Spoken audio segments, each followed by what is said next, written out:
হেই everyone, আসসালামু আলাইকুম। আশা করি সবাই ভালো আছেন। চলেন আজকে আমরা দেখি রাইহেকমির আরেকটি রুম, প্রি-সিকিউরিটি পথেরই এটা আরেকটি রুম, সেটা হলো হোয়াট ইজ নেটওয়ার্কিং। তো আমরা প্রি-সিকিউরিটি পর্বের প্রথম 3টি রুম কমপ্লিট করেছি। আপনারা চাইলে ভিডিওটি লিংক কমেন্ট বক্সে দেওয়া থাকবে, আপনারা ওখানে দেখতে পারেন। তো আজকে চলুন শুরু করা যাক হোয়াট ইজ নেটওয়ার্কিং। ওকে, চলুন শুরু করা যাক। এই হচ্ছে আমাদের what is networking.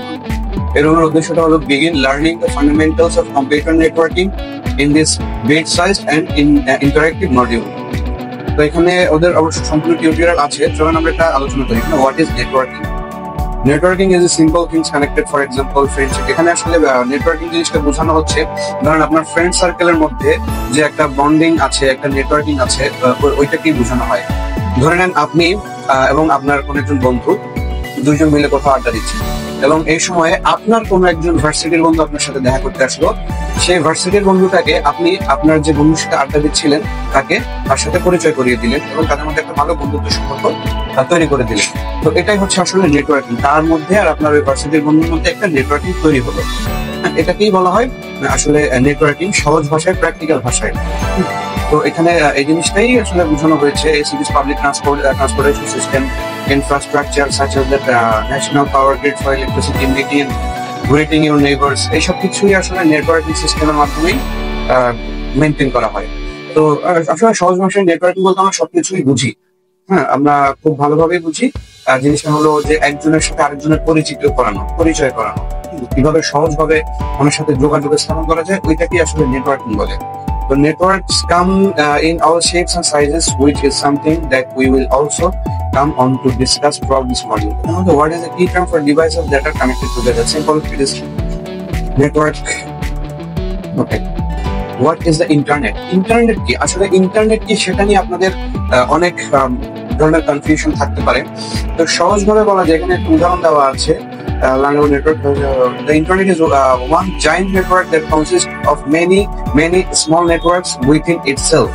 Using our example from the previous task, let's now imagine that Alice made some new friends named Jayan and Toby that she wants to introduce to Bob and Jim. The problem is that Alice is the এখানে simple ভাষায় বলতে গেলে, ধরেন কিছুক্ষণ আগে আপনারা যে তিনজনের একটা সার্কেল হলেন বন্ধু, যে আপনার ভার্সিটির ফ্রেন্ড, আপনার আগের ফ্রেন্ড এবং আপনি। তো এখন আপনি কোনো এক জায়গায় যাওয়ার পরে আপনার আরো দুইজন নতুন বন্ধু হইল, এবং কিন্তু ওই দুইজন বন্ধু মনে করেন চট্টগ্রামের। আপনি চট্টগ্রামের ভাষা বুঝেন, কিন্তু আপনার আগের দুইজন যে বন্ধু আছে ওনারা চট্টগ্রামের ভাষা বুঝেন না। তো আপনার এই নতুন দুইজন বন্ধুর সাথে এই পুরনো দুইজন বন্ধু পরিচয় করে দেওয়ার জন্য ট্রান্সলেটর হিসেবে আপনি আছেন। তো এখানে এই জিনিসটা হচ্ছে ইন্টারনেটের কনসেপ্ট। তো বিষয়টা হচ্ছে, ইন্টারনেট হচ্ছে সম্পূর্ণ জায়েন্ট একটা নেটওয়ার্ক। সম্পূর্ণ ওয়ার্ল্ড ওয়াইড ব্যাপী যেসব ডিভাইস গুলো আমাদের এই মোবাইল, কম্পিউটার, এগুলো একটার সাথে আরেকটা কানেক্টেড হওয়াকেই বলে নেটওয়ার্কিং অথবা ইন্টারনেট। এটাকে বলে ইন্টারনেট। তো এই জিনিসগুলা, ধরেন আপনার ফোন আইপির মাধ্যমে আরেকটা ডিভাইসের সাথে কানেক্টেড। ধরেন আপনি মেসেঞ্জারে কারোর সাথে কথা বলবেন, তাহলে আপনি যেই ফোন থেকে মেসেঞ্জারে কাউকে ফোন দিবেন, আপনার ফোন আইপির মাধ্যমে ইন্টারনেটে পৌঁছাবে। ওই ইন্টারনেটে পৌঁছানোর পর যাকে ফোন দিবেন আপনি ওর ডিভাইসের সাথে কানেক্টেড হবে। তো মাঝখানে এই যে কানেকশনের যে ডিভাইসটা, সেটাই ইন্টারনেট। সিম্পল ভাষায় জিনিসটা হলো, একটা ডিভাইসের সাথে আরেকটা ডিভাইস কানেক্টেড থাকে এবং ওয়ার্ল্ড ওয়াইড এরকম অনেকগুলো ডিভাইস একসাথে কানেক্টেড হয়ে এটাকে ইন্টারনেট বলে। ইন্টারনেট আলাদা কোনো ইনফ্রাস্ট্রাকচার না। ওকে, তো বিষয়টা এখানে সিম্পলি বোঝানো হয়েছে। এখানে মানুষ দিয়ে বোঝানো হয়েছে, এখানে ডিভাইস দিয়ে বোঝানো হয়েছে। যেমন এখানে দেখেন একটা রাউটার দেখা যাচ্ছে, এখানে ওয়ার্ক স্টেশন, সার্ভার, এখানেও সেম জিনিসটা। তো এই সবগুলো জিনিস কিসের মাধ্যমে কানেক্টেড? ইন্টারনেটের মাধ্যমে। ইন্টারনেট, ধরেন এখানে একটা রাউটার থাকতে পারে, বড় একটা রাউটার। তো আপনার এই রাউটার থেকে এখানে কানেক্টেড, এখানে আপনার ডাটা রিকোয়েস্ট দেওয়ার পরে এই জিনিসটা আপনি এই রাউটার থেকে ডাটাটা কোথায় যাবে অথবা কোথা থেকে রিসিভ করবে, সেটা এখান থেকে রাউটিং করে যদি দিয়ে দেয় এই রাউটারে, তাহলে এটা সহজেই জিনিসটা এটার সাথে কমিউনিকেট করতে পারবে। আবার ও যদি এই রাউটারে যদি এমন ভাবে আপনার রাউটিং করা থাকে যে এই তিনটা রাউটার একজনের সাথে কানেক্টেড করতে পারবে, কমিউনিকেশন করতে পারবে, তাহলে এইটাই আসলে ইন্টারনেটের একটা মূল কনসেপ্ট। তো বিষয়টা খুবই সিম্পল। তো নেটওয়ার্ক আসলে দুই ধরনের হয়, একটা পাবলিক নেটওয়ার্ক, একটা প্রাইভেট নেটওয়ার্ক। তো পাবলিক নেটওয়ার্ক বিষয়টা হচ্ছে আপনার ওয়ান সাইড, মানে ওয়াইড এরিয়া নেটওয়ার্ক যেটাকে বলা হয়। আপনি যেই নেটওয়ার্কের মাধ্যমে পুরো বিশ্বের সাথে কানেক্টেড হবেন, সেই নেটওয়ার্কটাকে বলা হয় পাবলিক নেটওয়ার্ক। আর প্রাইভেট নেটওয়ার্ক যেটা, যেটাকে বলা হয় আপনার আপনি যেই নেটওয়ার্কের মাধ্যমে পুরো বিশ্বের সাথে কানেক্টেড হবেন, সেই নেটওয়ার্কটাকে বলা হয় প্রাইভেট নেটওয়ার্ক। তো বিষয়টা এখানে সিম্পল। তো নেটওয়ার্ক আসলে দুই ধরনের হয়, একটা পাবলিক নেটওয়ার্ক, একটা প্রাইভেট নেটওয়ার্ক। তো পৃথিবীর সাথে কানেক্টেড হবেন, এটাকেই পাবলিক নেটওয়ার্ক বলে সিম্পল ভাষায়। এবার আরো ডিপ ডেফিনেশন থাকতে পারে, তো আমি সিম্পল ভাষায় আপনাকে বলে দিলাম যে আপনি যদি আপনার বাসার কম্পিউটার থেকে আপনার ইন্ডিয়াতে অথবা আমেরিকাতে কোন একটা বন্ধুর সাথে যোগাযোগ করতে চান, তো আপনার কম্পিউটারটা ওনার ডিভাইসের সাথে কানেক্টেড হবে, নেটওয়ার্কের মাধ্যমে কানেক্টেড হবে। তো এই জিনিসটাকে বলা হয় পাবলিক নেটওয়ার্ক। আর প্রাইভেট নেটওয়ার্কের বিষয়টা হচ্ছে আপনার ধরেন বাসায় আপনার কম্পিউটারের সাথে আপনার ল্যাপটপ কানেক্ট করলেন, হ্যাঁ, সেটা হচ্ছে প্রাইভেট নেটওয়ার্ক, মানে প্রাইভেট আইপি দিয়ে কানেক্টেড হবে। আরো সিম্পল ভাষায় যদি একটা উদাহরণ দেওয়া যায়, ধরেন আপনার বাসায় যে ইন্টারনেট কানেকশন আছে, এটা একটা রাউটার দিয়ে তো চলতেছে, তো রাউটারটা যেখান থেকে আপনার ইন্টারনেট রিসিভ করে আপনার আইএসপির সাথে কানেক্টেড, সেটা হচ্ছে রাউটারের ওয়ান সাইড, ওইটাকে ধরা হয় পাবলিক নেটওয়ার্ক। আর হচ্ছে রাউটারটার সাথে আপনার যে phone, laptop, computer, smart TV এসব কানেক্টেড, এটা হচ্ছে রাউটারের ল্যান্ড সাইড থেকে, এটা হচ্ছে প্রাইভেট নেটওয়ার্ক। মানে আপনার এই রাউটারের মধ্যে এই ডিভাইস গুলো কানেক্টেড, এটা হচ্ছে প্রাইভেট নেটওয়ার্ক। আর আপনার রাউটারটা যে আইএসপির সাথে কানেক্টেড, ওইটার মাধ্যমে আপনি পুরো ওয়ার্ল্ড ওয়াইড কমিউনিকেট করতে পারেন, এটা হচ্ছে পাবলিক নেটওয়ার্ক। সিম্পল ভাষায় ল্যান্ড সাইড আর ওয়ান সাইড, এই দুটো বুঝলেই হবে। ওকে, who invented the world wide web? এখানে জিনিসটা আছে ওয়ার্ল্ড ওয়াইড ওয়েব,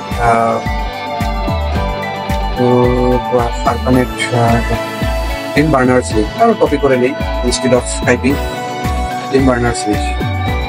ওকে, ডান। তো আইডেন্টিফাইং ডিভাইস অন নেটওয়ার্ক, এর পরের টাস্ক হলো আমাদের এটা।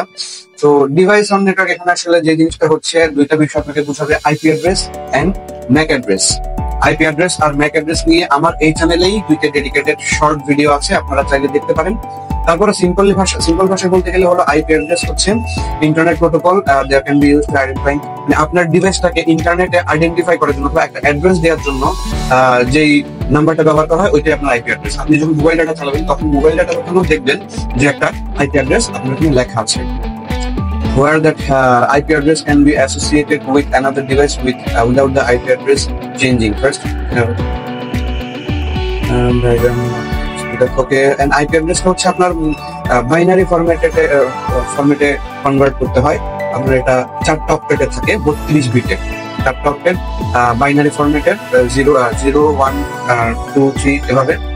So set number is divided into 4 octets. The value of each octet will summarized to be the IP addresses to the device on the network. This number is calculated through a technique known as IP addressing and subnetting. But that is for another day. Obviously, advanced level. What's important to understand here is that IP address can change from device to device, but cannot be active simultaneously more than once without the same network. বিশেষ হলো আপনার IP address কিন্তু change হয় আপনার networking. যখন আপনি mobile ডাটার মাধ্যমে কানেক্টেড হবেন, আপনার আইপি অ্যাড্রেস থাকবে একটা, মানে আপনার ওই মোবাইল ডাটা কোম্পানি থেকে দিবে। আপনি যখন ওয়াইফাই থেকে চলবেন, তখন আপনার আইপি অ্যাড্রেস হবে আরেকটা। হ্যাঁ, আপনার ব্রডব্যান্ড কোম্পানি আপনাকে যে আইপি অ্যাড্রেস দিবে, এরপরে আপনার যখন ডিএসএল আইপি অ্যাড্রেসটা ক্ষণে ক্ষণে চেঞ্জ হয়। এই হচ্ছে আইপি অ্যাড্রেসের ফরম্যাট। একটা আপনারা তো দেখতেই পাচ্ছেন 4টা অক্টেট, এবং প্রত্যেকটা অক্টেটের 8 বিট করে টোটাল 32 বিট থাকে।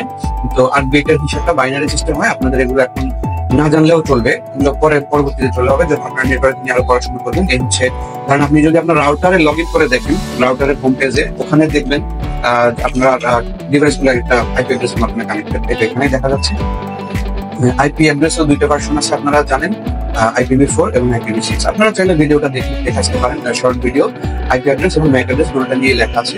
এটা হচ্ছে IPv6 আর এটা হচ্ছে IPv4। ম্যাক অ্যাড্রেসের ফুল ফর্ম হচ্ছে মিডিয়া অ্যাক্সেস কন্ট্রোল। এই ম্যাক অ্যাড্রেস নিয়ে আমার একটা শর্ট ভিডিও আছে এই চ্যানেলে, আপনারা দেখে আসতে পারেন। ম্যাক অ্যাড্রেসটা হেক্সাডেসিমাল ফরম্যাটে লেখা হয়ে থাকে, যেমন A4C3। হেক্সাডেসিমাল ফরম্যাটটাও আপনার 1 থেকে 9 পর্যন্ত। এরপরে হচ্ছে কি আপনার A থেকে শুরু হয়, ABCDEF পর্যন্ত খুব সম্ভবত। তো এভাবেই হেক্সাডেসিমাল ফরম্যাটে লেখা হয়। তো এই ম্যাক অ্যাড্রেসের প্রথম 3টা হলো আপনার কোম্পানি নেম। ধরেন আপনি ডেলের ল্যাপটপ চালাচ্ছেন, তো এই প্রথম 3টা প্রথম 6টা ডিজিট হচ্ছে এই ডেল কোম্পানির জন্য ওরা বরাদ্দ করা। সেটা অন্য কোম্পানি আপনার এটাকে এই প্রথম 3টা ফরম্যাট ওরা নিতে পারবে না। এর বাকিগুলা হচ্ছে আপনার ম্যাক অ্যাড্রেসের ডিভাইস অনুযায়ী আস্তে আস্তে চেঞ্জ হয়। ওকে,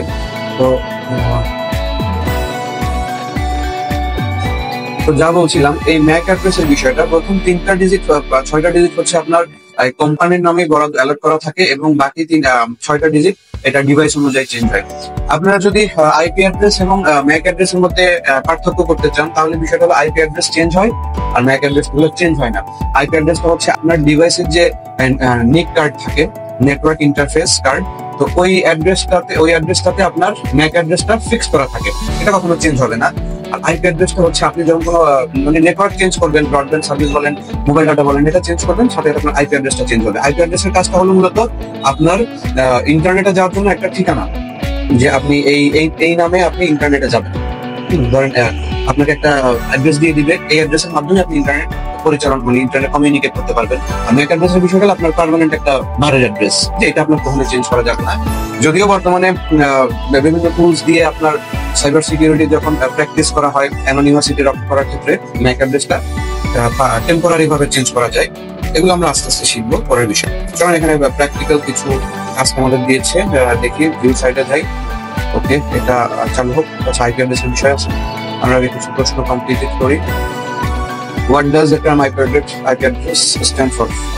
Internet, VROUCOL. Internet, sorry, আমার বানান ভুলেছে। What is each section of an IP address called? ওই যে বললাম অক্টেট আপনার চারটা অক্টেট বানানটা কি? OCTET অক্টেট, চারটা অক্টেট, 8টা bit octet. How many sections in digit does an IP address have? 4. What does the term MAC address stand for? Media and access control. Understand? Deploy the interactive lab using the view site button and spoof your MAC address to access the site. What is the fact? বিষয়টা কি? আচ্ছা, মানে এটা হচ্ছে spoof করা। আপনি as much as possible MAC address দিয়ে request send করবেন এই কম্পিউটারে, যেন এটা জাম্প হয়ে যায়। হ্যাঁ, এই দেখুন, যেন এই কম্পিউটারটা এখানে রিকোয়েস্ট দিতে না পারে, এটা স্পুফিং করার জন্য বলতেছে। ওকে, মানে এটা হয়তো ব্লক করা আছে, এখান থেকে রিকোয়েস্ট আপনার এই কম্পিউটারে যাবে না, এখানে কোনো একটা রাউটিং বা ফায়ারওয়াল আছে। আমাদের কি করতে হবে? আমরা MAC অ্যাড্রেসটা কপি করলাম, আমরা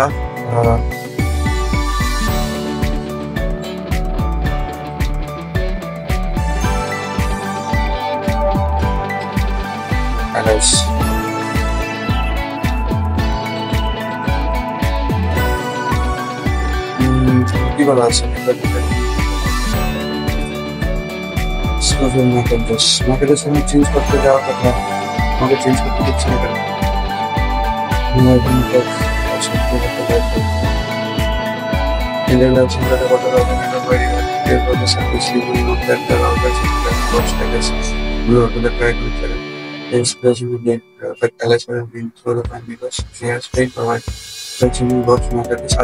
আচ্ছা, ঠিক আছে। এটা হচ্ছে আমরা ববের ম্যাক অ্যাড্রেসটা চেঞ্জ করতে পারবো। ববের ম্যাক অ্যাড্রেসটা ইন্টারনেটে যেতে দিচ্ছে না, এখানে ফায়ারওয়াল ব্লক করে দিতেছে। তো কিন্তু এলআইএস এরটা দিতেছে। তাহলে আমরা হচ্ছে এলআইএস এর ম্যাক অ্যাড্রেসটা কপি করে ববের জায়গায় ক্লোন করে নিলাম, নিয়ে রিকোয়েস্ট দিব, দেখেন এখন চলে যাবে সেটা। এই যে আমাদের ফ্ল্যাগটা দিয়ে দিছে, প্রায় একই গর্ডন প্রায়। ওকে, তো এটা হচ্ছে ওকে, এই ফ্ল্যাগটা আমার রিসিভ করাই ছিল। এরপরে এটা ক্লোজ করে দেই।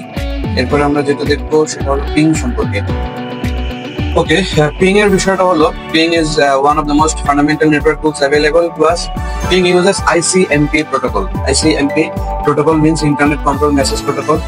তো এটা হচ্ছে packets to determine the performance. Ping এর বিষয়টা হচ্ছে টাইম টেকেন ফর, আপনারা এটা করে নেবেন, আসলে এগুলো এখন বুঝতে গেলে সময় লাগবে। পিং এর বিষয়টা হচ্ছে আপনার ডিভাইস থেকে ইন্টারনেটের ওই ডিভাইসটাতে একটা হ্যালো SMS দিবে, হ্যালো প্যাকেট জেনারেট করে একটা নক করবে, এবং ওই ডিভাইসটা যদি অ্যাক্টিভ থাকে আপনারা রিপ্লাই পাবেন। রিপ্লাই পাওয়ার পরে টোটাল যে মিলি সেকেন্ড ওইটাও কাউন্ট করা হয়। আপনারা এখানে এক্সাম্পল হিসেবে দেখেন 2.8 মিলি সেকেন্ড। বিষয়টা হচ্ছে 64 বাইটের একটা প্যাকেট জেনারেট করছে, এই আইপিতে নক করছে, নক করার পরে ওই আইপিটা রিপ্লাই করছে, রিপ্লাই নিয়ে আসার পরে টোটাল টাইম লাগছে 2.18 মিলি সেকেন্ড। তার মানে আপনি ডিভাইসটা অ্যাক্টিভ আছে। ইন্টারনেটে যদি অ্যাক্টিভ না থাকতো তাহলে এখানে লেখা আসতো রিকোয়েস্ট টাইম আউট অথবা মেসেজ ব্লক, এটা তখন একটা আপনাকে মেসেজ দিত। যেটা আছে আপনি নেটওয়ার্কটা স্ক্যান করতে পারবেন, vulnerability বের করতে পারবেন, অ্যাটাক পারফর্ম করতে পারবেন, DDoS অ্যাটাক হোক অথবা যে কোনো অ্যাটাক হোক। এখানে লেখা আছে 6টা প্যাকেট জেনারেট করছে, 6টাই রিসিভ করছে এবং 0 packet loss. Total average time এটা। What protocol does ping use? ICMP, Internet Control Message Protocol। মানে লেখা আছে what is the syntax to ping? Ping লিখে আপনি আইপি অ্যাড্রেসটা লিখলেই হবে। আপনি যদি এভাবে লেখেন তাহলে 4টা প্যাকেট জেনারেট করার পর আপনাদের রেজাল্ট দিয়ে দিবে। আর আপনি যদি এর পাশে -T দিয়ে দেন তাহলে এটা কন্টিনিউয়াসলি পিং করতেই থাকবে। যেমন আপনাদের উদাহরণ হিসেবে যদি দেখাই, CMD পিং দিলাম, ও এটা নর্মালি 4টা প্যাকেট জেনারেট করলো, শেষ। কিন্তু আমি যদি একটা দিয়ে দিই তাহলে এটা অনবরত করতেই থাকবে যতক্ষণ না আমি ক্লোজ করার জন্য বলবো। এবং এটা ক্লোজ করার জন্য কি করতে হবে, কন্ট্রোল সি। ক্লোজ হয়ে গেল। এখানে 4টা প্যাকেট দিয়েছে রিসিভ করছে, এখানেও আপনার 8টা প্যাকেট দিয়েছে রিসিভ করছে। তো যাই হোক, এই হলো পিং এর বিষয়। ওকে, এরপরের সাইড হচ্ছে ইন্ট্রো টু ল্যান্ডরুম। আমাদেরকে ল্যান্ডরুমে অ্যাক্সেস করতে দিবে না, আমরা যেহেতু এখনো প্রিমিয়াম সাবস্ক্রাইবার না। আমি এখনো কোড ভাউচার কিনি নাই। ভাউচার কিনে রিডিম করলে আমরা বাকি রুমগুলো অ্যাক্সেস করতে পারবো। আগে ভাউচারটা কিনে নিই, ওইটা কিভাবে আপনারা রিডিম করবেন এটা আমি দেখাই দিব। তো এই হচ্ছে আজকে আমাদের প্রায় 1 মিনিট হোয়াট ইজ নেটওয়ার্কিং রুমটা। তো যেহেতু প্রিমিয়াম সাবস্ক্রিপশন নাই, তাই আমরা ইন্ট্রো টু ল্যান্ডরুমটা কমপ্লিট করতে পারি নাই অথবা দেখাতে পারি নাই। আমরা পরবর্তী ভিডিওতে এইসব কিছু নিয়ে আরো বিস্তারিত আলোচনা করব। তো ভিডিও আপডেট পাওয়ার জন্য চ্যানেলটা সাবস্ক্রাইব করে পাশে বেল আইকনটা ক্লিক করে সাথেই থাকেন। আমরা খুব শীঘ্রই পরবর্তী রুমগুলো কভার করে নিব, চেষ্টা করবো যত দ্রুত সম্ভব ফ্রি সিকিউরিটি পথটা কমপ্লিট করে দেওয়ার জন্য। এই জন্য আমি ডেইলি ভিডিও বানানোর চেষ্টা করতেছি। তো আজকে ইচ্ছা ছিল অবশ্যই ইন্ট্রো টু ল্যান্ডটা কমপ্লিট করার, তো ইনশাআল্লাহ ইনশাআল্লাহ খুব শীঘ্রই আপনারা পরবর্তী ভিডিও পাবেন। ততক্ষণ পর্যন্ত ভালো থাকবেন, সুস্থ থাকবেন, চ্যানেলটা সাবস্ক্রাইব করবেন এবং বেল আইকনটা ক্লিক করে সাথে থাকবেন। আর যদি কোনো ধরনের কোয়েশ্চেন থাকে কমেন্ট বক্সে জানাতে পারেন। আসসালামু আলাইকুম।